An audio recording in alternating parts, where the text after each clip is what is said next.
very few clients fully grasp the kind of replicatable habits that take time to perfect that self-discipline. It's very similar to attempting to diet or looking to build muscle. Those good financial baby steps compound into those much larger achievements. Financial decisions are endlessly complicated.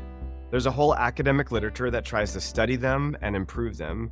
And of course, there's a whole financial advisory industry that tries to help people improve their decisions as well. But there exists a divide between the two. I'm Hal Hirschfield, a professor of marketing, behavioral decision-making, and psychology at UCLA's Anderson School of Management. And on the Behavioral Divide, we study that gap and try to figure out what sort of insights can we learn to help people make better financial decisions.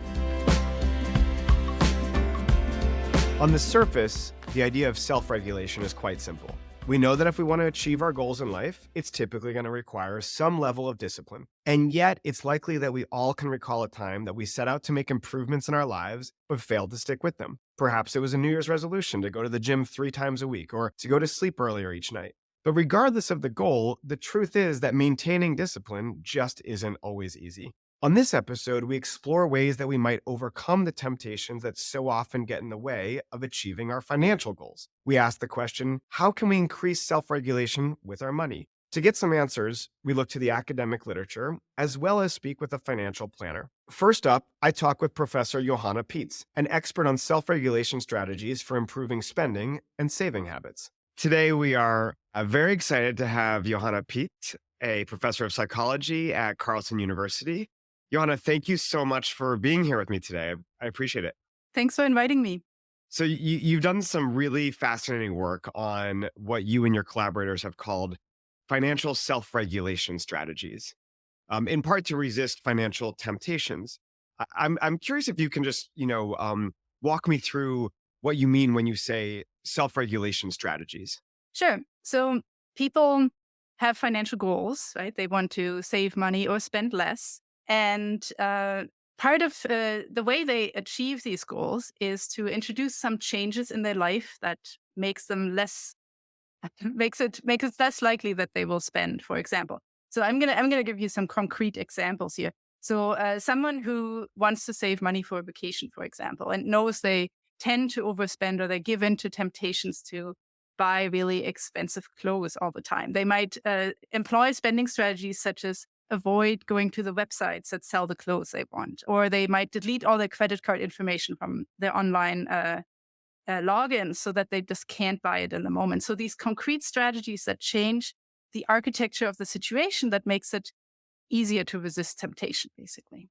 One of the things I love about your very recent papers on this is that you took 3 different perspectives in your work. You looked at these financial regulation strategies that are studied by academics, strategies that are recommended by the media, and then strategies recommended by everyday consumers.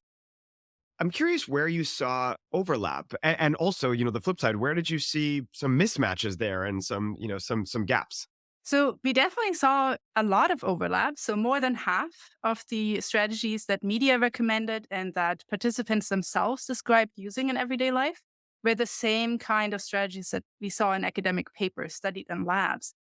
And those were things like making a budget, thinking about the future, thinking about how much future self might regret or the benefits towards the future self, your own work. So those things really overlapped between what lay people thought and what academics were studying. But there were also a number of things that either didn't overlap at all. For example, both media and people themselves reported using their romantic partner quite intensely as a strategy. So they would say, oh, I'm going to give my credit card to my partner or check with my partner before I buy something. And that, to our knowledge, we didn't really see in the academic literature on spending yet. And there were also some strategies that were recommended by media and people mentioned using, like couponing or savvy shopping, which in academic studies turned out to be something negative rather than something positive. So it actually led to increased spending, even after accounting for the coupon price. There was also a mismatch in some of the strategies being recommended or used, not actually being very effective on average for everybody, right? I don't question that perhaps some people are particularly good at couponing and they will come out on top, but the average consumer might not actually benefit from doing what they think of as savvy shopping, but they might fall prey to some of the marketing strategies that are out there.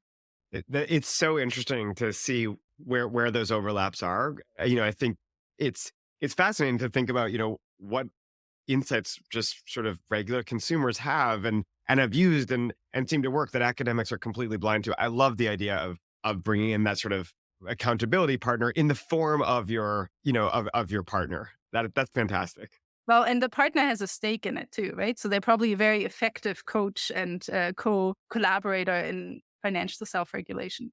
So, in addition to that, I know you also mentioned that there's a difference between, I think you called it proactive and reactive strategies. Can you say a little bit more about the difference between those? And then, I'm curious, where would you, what would you bank on? Which would you say are, quote unquote, the better ones? I know that's probably a little bit oversimplifying, but which ones do you think maybe work better there? So proactive strategies would be those that you employ before you even enter the tempting situation. So things that you do before you are faced with a potential purchase, whether to make it or not. So you're setting up your life in a way that you might not even encounter these things.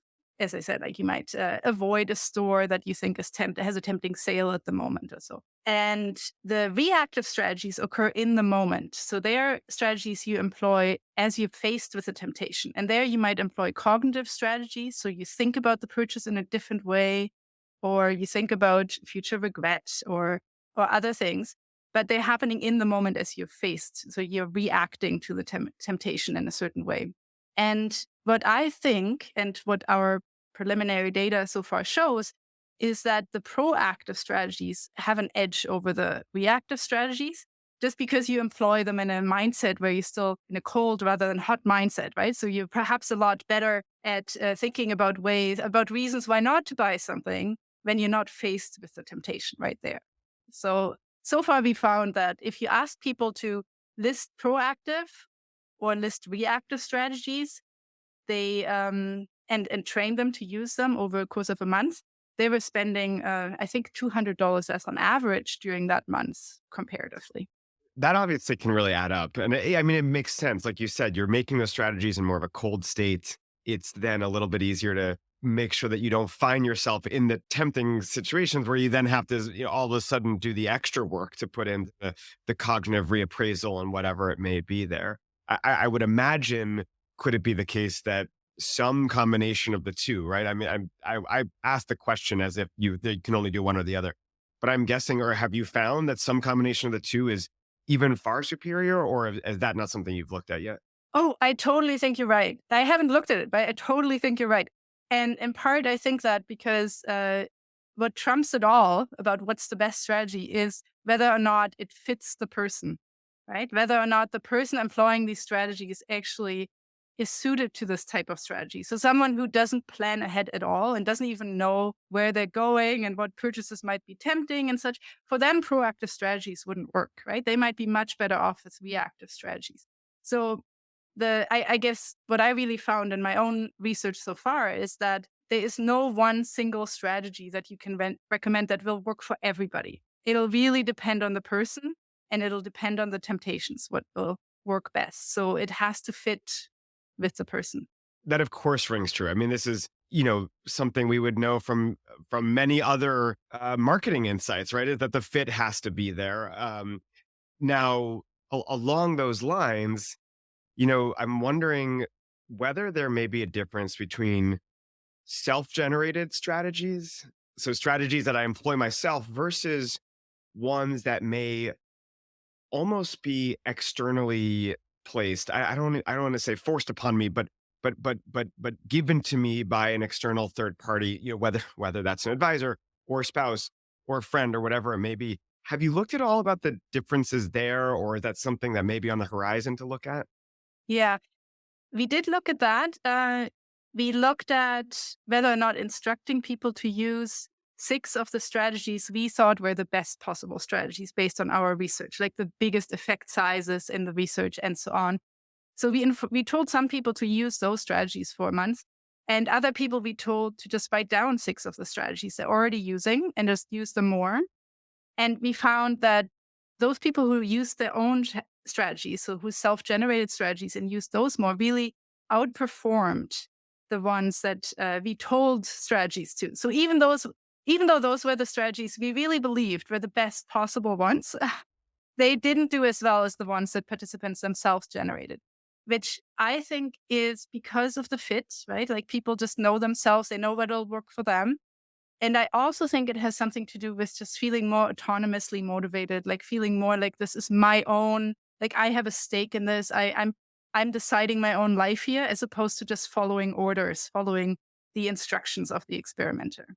That resonates. That also, of course, makes it hard to figure out what is it that you actually tell people to do. Although I would imagine that giving them the list of these different strategies may be a first step, and then they can start experimenting and figure out which ones work for them.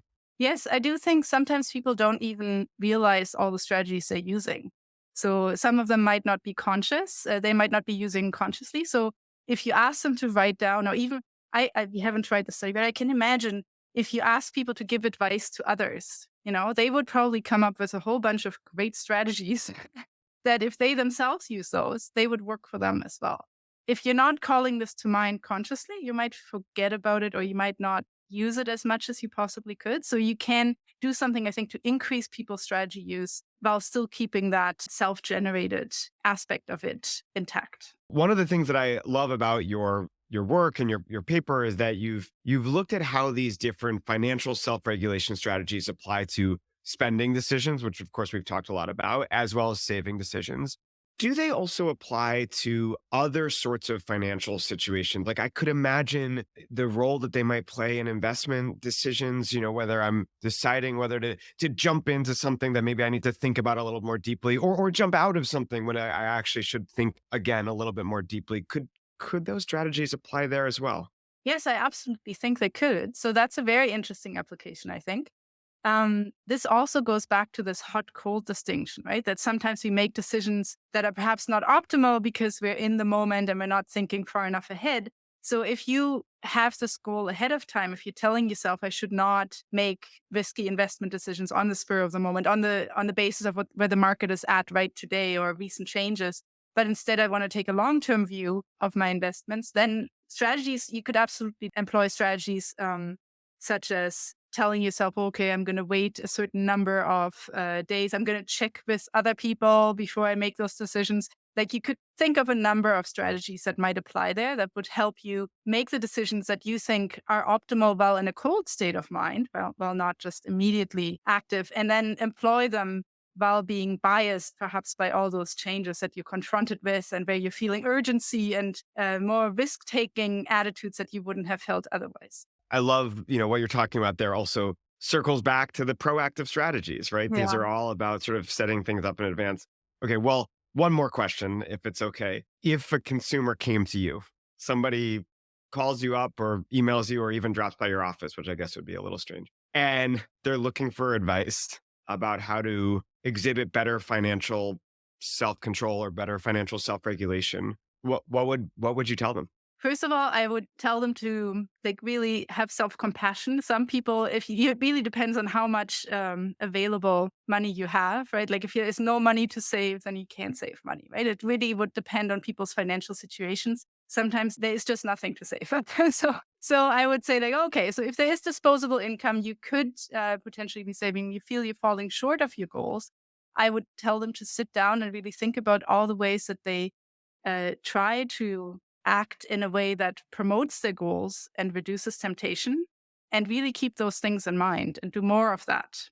That's a great answer. I thought you were first going to say I would first ask why they were at my office, but that makes sense too. Johanna, thank you so much for being here. I really appreciate you taking the time. Thank you. Johanna's work offers some great insights on how we might deal with temptations that get us off track from reaching our financial goals. The framework of proactive and reactive strategies for self-regulation can be really useful in my mind. And it seems logical that proactive strategies would be effective for many people across many situations. Having guardrails that prevent you from facing temptation, like saying, I'm going to avoid the stores that I know I'm likely to make frivolous purchases at, makes a lot of sense.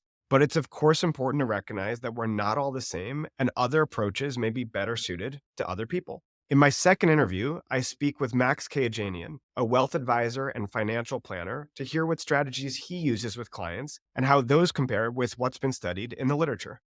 Okay, today we have Max Kajanian. He's a financial advisor and certified financial planner with the Wealth Enhancement Group in Los Angeles, which is, of course, where I am too. Max, thanks so much for being here today. Of course. Thank you for having me, Hal. So there's this whole academic literature around, what we academics call self-regulation, especially in the context of spending. And so I was hoping you could talk a little bit about where you see your clients struggle with self-regulation problems.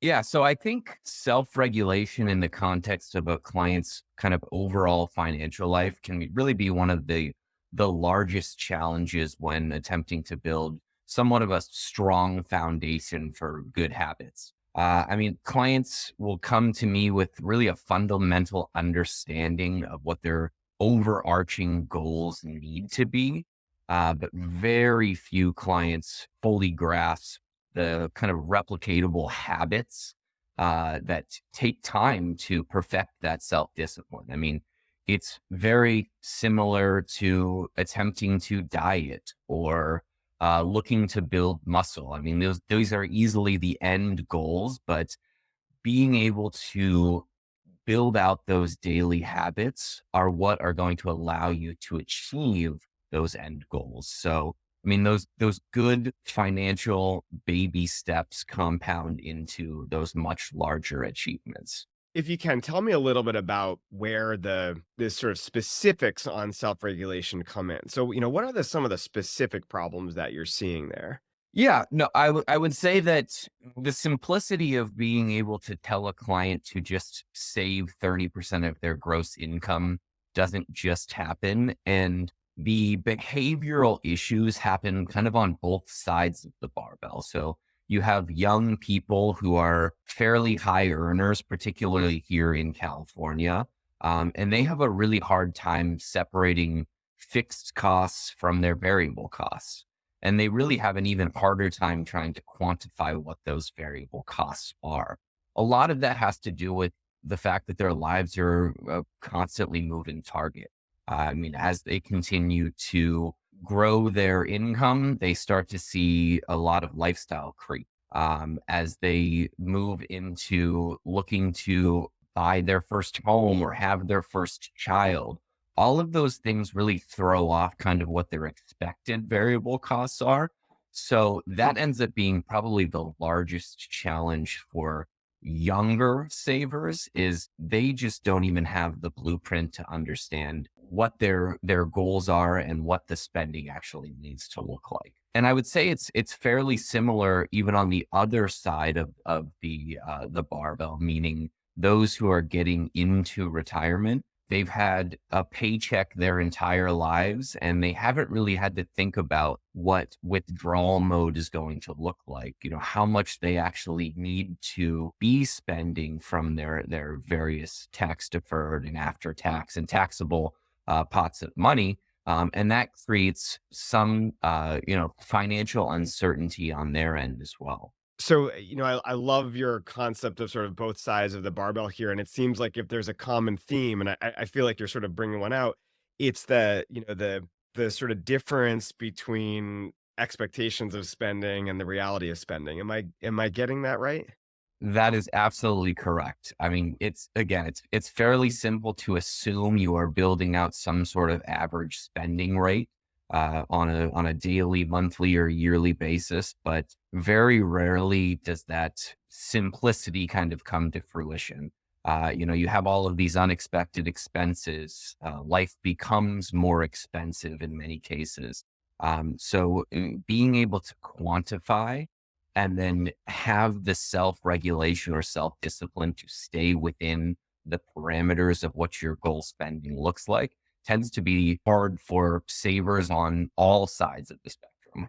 So, I'm wondering if you can talk to me a little bit about how you have conversations around these issues, around the issue of self-regulation with spending and at different stages of the lifespan and whatnot, what does that conversation look like with your clients? Yeah, absolutely. So the conversation for myself tends to be fairly open-ended, especially in kind of the preliminary conversations with new and prospective clients.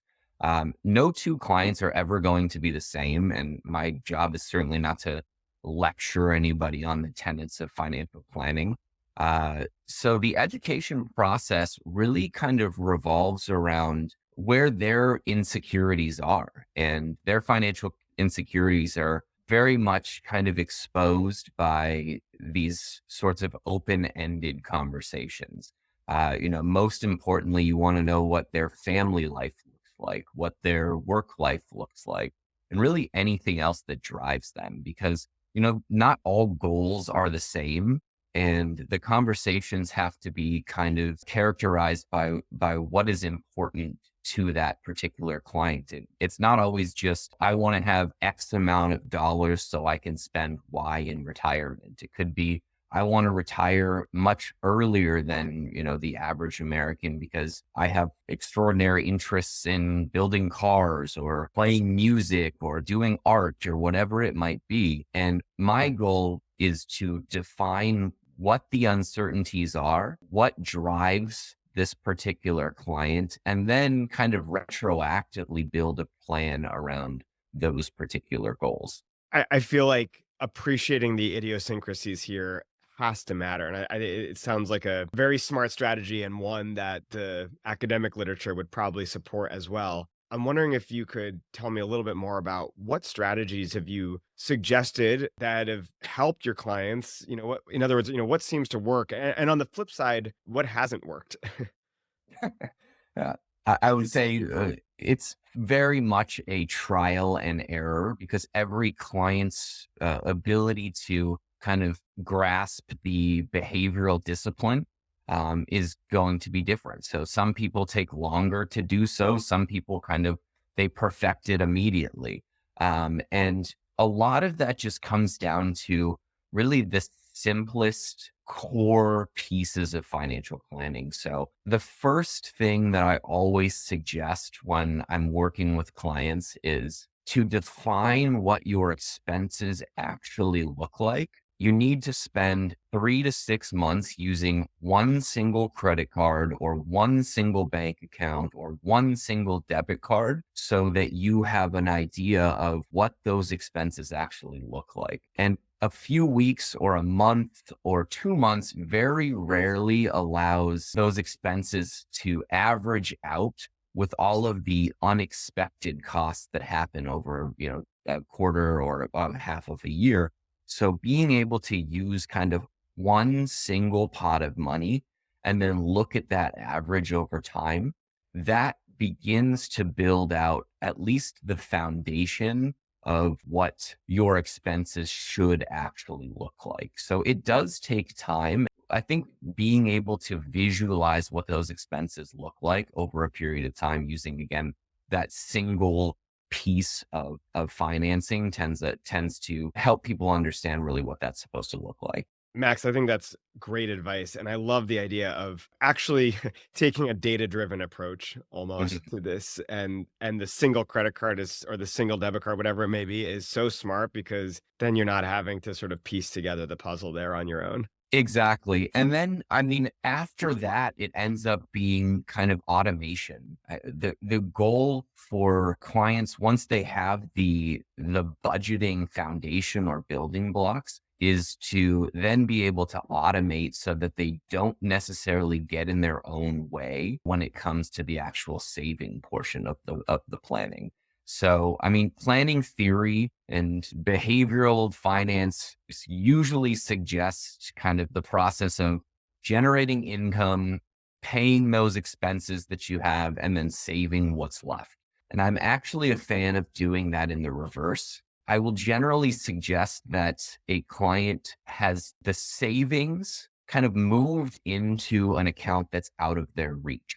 So whether that is just a taxable brokerage account or even just a simple savings account, what that allows is, again, the client to be able to visualize how many dollars they actually have left to budget with. So it becomes, again, kind of a behavioral finance ability to remove the blinders or at least get out of your own way to be able to spend the dollars that they have in their account. And once those dollars are gone, they have the savings already somewhere else safe and sound for an emergency. That's fantastic advice. Save first, spend second. I love it. Max Kajanian, thank you so much for being here with us today. I really appreciate it. Thank you so much for having me, Hal. You could probably tell that I love that discussion with Max. His approach is thorough, starting with helping his clients gain a firmer grasp on their actual spending habits, and then focusing on automating savings first before considering what money is available for essentials and discretionary spending. I think it's safe to say that there were some obvious elements of overlap between what Johanna has found in her work and the types of strategies Max is implementing. Both acknowledge the importance of understanding the quote-unquote individual, their unique circumstances and goals, as well as their ability to grasp different self-regulation strategies. Max added to the discussion that people can have very different challenges based on where they are in their life and how their financial needs evolve over time. But what I found really interesting is that once Max has worked through the foundational aspects of a financial plan with his clients, he then focuses on the same proactive strategies that Johanna has found work well, like, for instance, automated savings. My key takeaways from these discussions are that 1, there are a variety of strategies that really seem to be effective in helping increase self-regulation when it comes to money. Johanna and Max together offer several that they've found work. And if our personality lends itself to proactive strategies that keep us from those situations that we're likely to fail in, then that can certainly help. And 2, recognize that we all likely already have strategies that we use today, whether consciously or unconsciously. And as Johanna noted, even just taking stock of those so that we can use them with intention can make a difference. All right, thanks so much for listening to the Behavioral Divide. I hope you found the discussion useful and found some strategies for self-regulation that you can put into practice with your own money or with clients. I'd also love to hear from you. You can find my email in the show notes, so feel free to drop me a note if you have other strategies that you found work well, or if you'd like to offer feedback on the podcast. Thanks again for listening.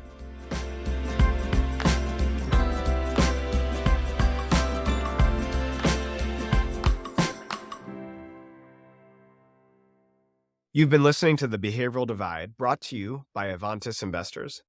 This material has been prepared for educational purposes only and is not intended as a personalized recommendation or fiduciary advice. It's not intended to provide and should not be relied upon for investment, accounting, legal, or tax advice.